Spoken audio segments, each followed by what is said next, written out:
The dust settled on the wagon tracks, clinging to everything, to the rough wool blanket wrapped around her shoulders, to the dry air catching in her throat, to the silence that pressed heavier than any mountain. Nara did not look back at the riders who had brought her here, nor did she look forward at the man who stood framed in the cabin doorway, a stark, unfamiliar silhouette against the setting sun. Her people had exchanged her for peace, a fragile promise etched in hurried words and uncertain glances. She was the object of the treaty, the unwanted bridge across a chasm of mistrust and spilled blood. He was called Ethan. His name felt foreign on her tongue, a hard, clipped sound with no echo of the land. He was tall, lean as a winter coyote, his face weathered and unreadable under the brim of a worn hat. His cabin was small, made of rough-hewn logs, squatting low on the desolate land like a forgotten stone. Inside, it was even more stark, a dirt floor, a rough table, a single chair, a narrow cot covered with a threadbare blanket. The air held the scent of wood smoke and something else, something metallic and distant, like sadness. He stepped aside, a silent gesture that was not quite an invitation, merely an allowance. Nara hesitated for only a breath, then walked past him, her deerskin moccasins making no sound on the hard ground. The silence stretched, thick and heavy, broken only by the shifting weight of his feet outside. She stood in the center of the room, a prisoner in a cage she could not see, only feel pressing in on her from all sides. The vulnerability was a raw wound. She had been stripped of her people, her name in its true form, her future as she had imagined it. She was chattel, exchanged for a hope she did not share, burdened with a task she did not understand. Hours bled into one another. The sun dipped below the horizon, painting the sky in bruised purples and oranges that mocked the bleakness in her heart. He came inside eventually, carrying a pail of water and a small plate with dry bread and something that smelled like jerky. He placed it on the table without a word, his movements economical and quiet. He did not look directly at her. This lack of directness, this absence of gaze, felt like another form of erasure. She was not worth looking at, perhaps, or perhaps looking would acknowledge her in a way he was not prepared to do. He sat by the small fireplace, adding a few pieces of wood. The flames flickered, casting dancing shadows that made the cabin seem larger, more menacing. Nara watched him from the corner of her eye. His hands were calloused, strong. He seemed accustomed to solitude, to the quiet work of surviving. He was an unknown, an enemy given the shape of a husband. The thought curdled in her stomach. Husband. The word was a violation. She ate the bread slowly, each bite a struggle against the dryness in her mouth and the knot of fear in her gut.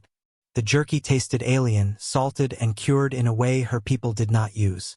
Everything here was alien. She curled herself onto the cot when he finally lay down on a pallet near the fire, wrapping the thin blanket tightly around her. Sleep was a distant country, unreachable across the desert of her sorrow and fear. The night outside was vast and silent, holding its breath alongside her. Days blurred into a monotonous cycle. Sun rose, casting long, pale shadows. Sun beat down, making the air shimmer. Sun set, plunging the world into cold, vast darkness. Ethan spoke little, his words clipped and functional. Water, firewood, eat. Nara responded with gestures or silence. She learned his rhythms.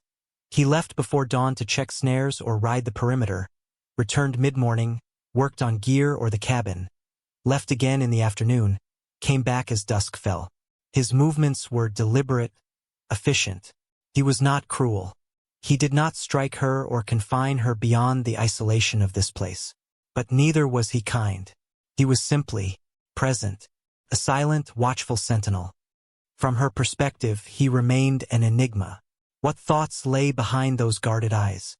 Did he resent her presence as much as she resented being here? Was he merely following orders? Or was there some flicker of hope for this peace in him? She saw him mend a torn saddle with careful stitches, patiently work a piece of wood into a handle, sit for long periods simply watching the horizon. He seemed rooted in this harsh soil, surviving against the odds, much like the few resilient plants that pushed through the dry earth. Slowly, tentatively, Nara began to exist within the space rather than just occupy it. She noticed the dust gathering thick on the table and began to sweep it with a bundle of twigs she fashioned. She saw the water pail empty and, after a hesitant moment, picked it up and walked to the nearby spring he used. Ethan watched these actions but said nothing. His silence was not approval or disapproval, just observation. It was unnerving, yet less frightening than outright hostility. She started small fires in the morning before he returned, just enough to take the chill off the air. She cleaned the few tin plates. She did not do these things out of wifely duty. The concept was a bitter joke here, but because the cabin was her space too now, however unwanted. And perhaps a deeper, unspoken reason. It was something to do, something that asserted her existence beyond being a mere object of exchange. It was a small act of reclaiming dignity in a situation designed to strip her of it. One evening, a cold wind blew hard from the north. The small fire struggled. Nara shivered, pulling the thin blanket tighter. Ethan was silent for a long moment, then rose and added several larger pieces of wood to the flames. He did not look at her, his gaze fixed on the fire. It was a small act, practical and necessary, but it was the first time he had seemed to respond to her physical discomfort. It wasn't kindness, not in the way she understood it, but it was something. A concession to their shared vulnerability against the indifferent elements. A tiny crack appeared in the wall of his reserve, or perhaps, in her perception of it. The vast silence between them remained, but for a moment, it felt less like an empty void and more like a space holding unspoken questions. The fragile quiet of their existence was shattered by the distant sound of hoofbeats, too many and too fast for a lone rider. Ethan tensed, his hand going instinctively to the rifle leaning against the wall. Nara froze, her heart leaping into her throat. Visitors were rare, unexpected. Who would come here to this isolated place with such urgency? The sound grew louder, closer, a thunderous rhythm against the hard earth. Ethan moved quickly, extinguishing the fire with a practiced sweep of dirt, plunging the cabin into near darkness save for the thin light filtering through the small window. He motioned for Nara to move away from the window, towards the back wall, his eyes sharp and alert. His silence now was not indifference, but focused caution. It was a different kind of language, one of shared danger. The riders burst into the small clearing outside, silhouetted against the pale sky. They were men from her own people, but not those who had brought her here in peace. Their faces, hard and grim in the fading light, were twisted with a cold anger. They carried rifles, not peace offerings. Nara's blood ran cold. This was not a friendly visit. One of them shouted Ethan's name, the sound harsh and accusatory in the quiet air. "They say you tricked us, paleface," the voice yelled in broken English, laced with Navajo. "You promised peace, but you plot against us. This woman was a lie, a spy." Betrayal. The word hung in the air, heavy with venom. Not betrayal between her and Ethan, but a betrayal perceived by others, aimed at their fragile, unwanted union. This marriage, meant to be a symbol of peace, had become a flashpoint, a target for those who sought conflict. And Nara, the bridge, was caught in the middle, accused of being something she was not, her very presence here weaponized by forces beyond her control. She felt a wave of nausea, betrayed by her own people, used as an excuse for violence. Ethan did not respond to the shouts immediately. He moved silently to the window, peering out cautiously. His face was grim, his jaw set. He looked less like a stoic figure now, more like a cornered animal, dangerous and ready to defend himself. Nara watched him, a strange mix of fear and something else churning within her. Fear for her life, certainly, but also a dawning realization. He was not abandoning her.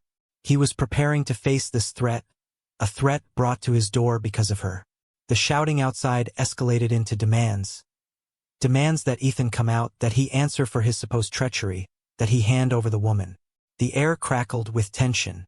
This was the real danger, not the silent isolation or the wary truce within the cabin, but the violent world outside that refused to leave them alone. Ethan finally spoke, his voice low and steady, directed at Nara but carrying the weight of his decision. "Stay back. Don't make a sound." It wasn't gentle, but it was protective. In that moment, the wall between them seemed to crack further, revealing not just a man bound by circumstance, but a man choosing to stand his ground. The confrontation erupted. Shots rang out, deafening in the small cabin. Ethan moved with surprising speed and agility, a blur in the dim light. He fired back through narrow gaps, his movements precise and deadly. Nara huddled against the wall, her heart pounding, the sounds of violence a terrifying symphony around her. She could hear the shouts of the attackers, the thud of hooves, the splintering of wood as a bullet struck the cabin wall near her head. Terror was a physical weight, pressing the air from her lungs. But amidst the panic, she watched Ethan. He was calm, focused, a hunter protecting his den. He was not the indifferent figure she had perceived. He was capable, resourceful. He was fighting for his life, yes, but he was also fighting because she was here. The realization was stark and profound. He had not sought this conflict, but he was facing it head-on, defending the fragile bubble of their forced existence. The attack was fierce but relatively brief. The attackers, perhaps wary of a prolonged fight or realizing they faced more resistance than expected, eventually retreated, their shouts fading into the distance, leaving behind only the ringing silence and the acrid smell of gunpowder. The cabin was scarred, a few bullet holes marring the logs, but it held. They had survived. In the aftermath, the silence returned, but it was different now. It was filled with the echo of violence, the lingering scent of danger, and the heavy weight of shared experience. Ethan lowered his rifle, his breath coming in ragged gasps. He looked towards Nara, his eyes meeting hers across the dim space. It was the first time he had truly looked at her, not just glanced or observed, but met her gaze directly. His expression was weary, etched with the adrenaline of the fight, but there was something else there too, a flicker of acknowledgement, of shared vulnerability. He did not speak for a long moment. Nara did not move from the wall. The air was thick with unspoken words. The peace treaty had been a piece of paper, easily threatened by the hatred and suspicion that still festered. Her presence here had been a gamble, and it had nearly cost them everything. But through the fire of the attack, something unexpected had been forged. Not understanding, not affection, but a grudging, vital bond born of facing death together. Ethan finally broke the silence, his voice rough. "They won't come back tonight." It was a simple statement of fact, yet it carried the weight of a promise of temporary safety. Nara nodded, unable to find her voice. He walked over to where she sat, not close enough to touch, but closer than he had ever been. He extended his hand, not towards her, but towards the wall where a bullet had struck near her. He traced the splintered wood with a calloused finger. He did not say, "Are you hurt?" or "Are you afraid?" but the gesture spoke volumes. Nara looked at his hand, then back at his face. The fear had not vanished entirely, but it was tempered by a burgeoning sense of resilience. She had been delivered here an object, a sacrifice. She had lived in silence and fear, but she had also observed, adapted, and now she had faced death alongside this man. She was still here. She was not broken. Peace, she realized, was not given. It had to be built painstakingly, sometimes in the most unlikely of places, between the most unlikely of people. It was not the absence of conflict, but the strength to stand together when conflict inevitably came. Their marriage was not a fairy tale, nor was it the simple transaction her people had intended. It was a shared existence forged in the crucible of the wilderness and the fire of external hate. The future remained uncertain, a vast, harsh landscape stretching before them.